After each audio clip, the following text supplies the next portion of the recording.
What if everything you know about the birth of civilization is a lie? History textbooks tell us that the state is the pinnacle of progress, that people voluntarily united around wise kings to build canals and great temples. But look at these walls, look at these faces. Does this look like a voluntary union, or does it look like a prison? Today we propose a terrifying hypothesis.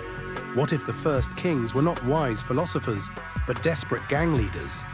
What if the state was born not from a social contract, but as a planetary scale protection racket?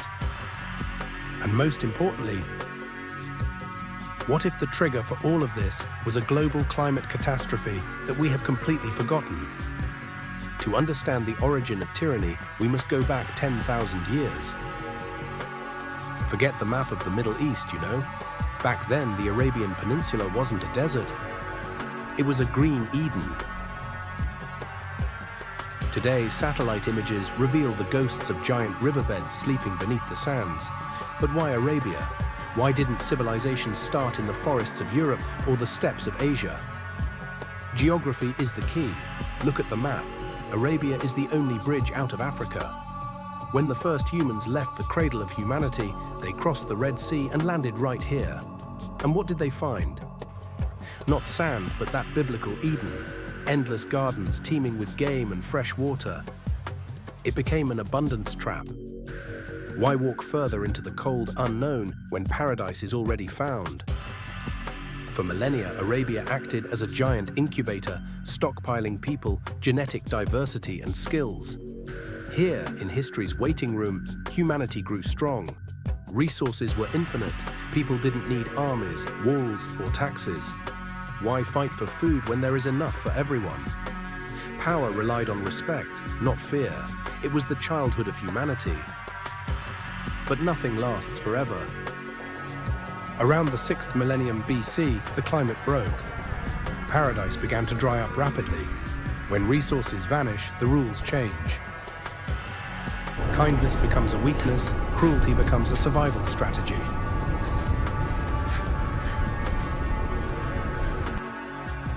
Historians call this place the Fertile Crescent. We are told that agriculture was born in this narrow arc from the Nile to the Tigris. But this is an optical illusion, a survivor's error. If we turn the climate clock back 8,000 years, the crescent disappears. It was merely the northern edge of a massive blooming region that covered all of Arabia. Agriculture didn't start on the edge. It likely thrived in the center. But as the heart of this region began to die, turning into a scorching oven, the green retreated to the edges, to the rivers and mountains. What we call the Fertile Crescent isn't the cradle of life. It is the last stand. It is the shoreline where all the survivors of the sand flood washed up. This is why population density became critical. This overcrowding forced people to build cities and invent the shackles of the state. In the vast center of Arabia, they were free. On the narrow strip of the crescent, they were trapped. This is the moment power was born in its modern sense. Power as a monopoly on violence. Imagine, there is one last well for hundreds of miles. The man who seizes it with a weapon becomes the master of life and death. He tells the others, "Pay me tribute and I will give you water, and I will protect you from other gangs." This is no longer a tribe. This is an organized crime syndicate. This is the prototype of the state. Look at ancient Jericho. Thousands of years before the first empires, they built a massive wall and a moat carved into solid rock. Archaeologists argued for ages. Why? The answer is simple. You need a wall when hungry, armed predators are roaming outside, ready to kill for a sack of grain. When Arabia finally died, these survivalists, battle-hardened, organized into rigid hierarchies and devoid of pity, moved north. They arrived in the Nile Valley and Mesopotamia. Peaceful farmers lived there, people who did not yet know total war. It was a collision of two worlds. The outcome was inevitable. The newcomers didn't just conquer these lands. They brought with them the technology of power. They used irrigation as a weapon. They drove people into a grain trap. A hunter can run into the forest, but a farmer is tied to his field and his irrigation canal. By seizing control of the Nile's water, the new elite gained absolute power over millions. They turned the population into a resource to build their ambitions. This theory explains a grim detail that often baffles historians. Why were the first states so totalitarian? Why did pharaohs and lugals own their people like personal cattle? The answer lies in the origin of the elite. If a chief had risen from his own tribe, he would feel kinship. He would pity his own, but these new rulers were foreign conquerors. To the refugees from Arabia who seized the Nile, the locals were aliens. They were simply a biological resource, fuel for the state machine. This is why ancient Egypt had no concept of a citizen. The pharaoh owned all the land, all the water, and consequently every human who drank that water. It wasn't just a monarchy, it was colonization.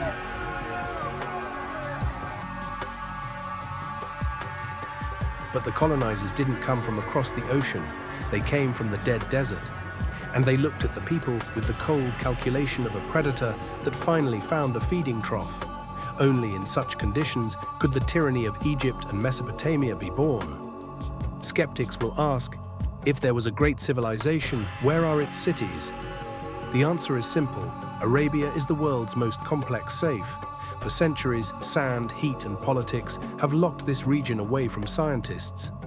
Arabian archaeology is a sleeping giant that is only just waking up. But even the few findings we have scream the truth. The mysterious ruins of Al-Maghar, where traces of horse domestication were found thousands of years before the rest of the world. The legendary Ubar, the Atlantis of the sands, found by NASA satellites. Ancient megaliths older than Stonehenge. These fragments don't tell us everything, not yet. But they form a clear picture. Something grand was here, and it vanished exactly when the light of civilization suddenly flared up in Egypt and Sumer. Coincidence? Unlikely. The sands of Arabia hide the black box of our history, and when we finally open it, the textbooks will have to be rewritten.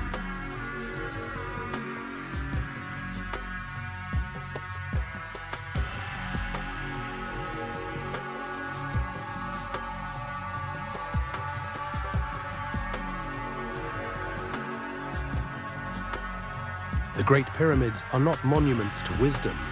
They are monuments to fear. The elite's fear of losing control, fear of the return of the chaos they once fled. Our civilization is not the result of smooth, peaceful progress. It is a scar from an ancient climatic trauma. The state was born as a survival tool for the most ruthless and organized during an era of catastrophe. And at its core, it still operates on the same stationary bandit scheme. We just got used to calling this racket the law.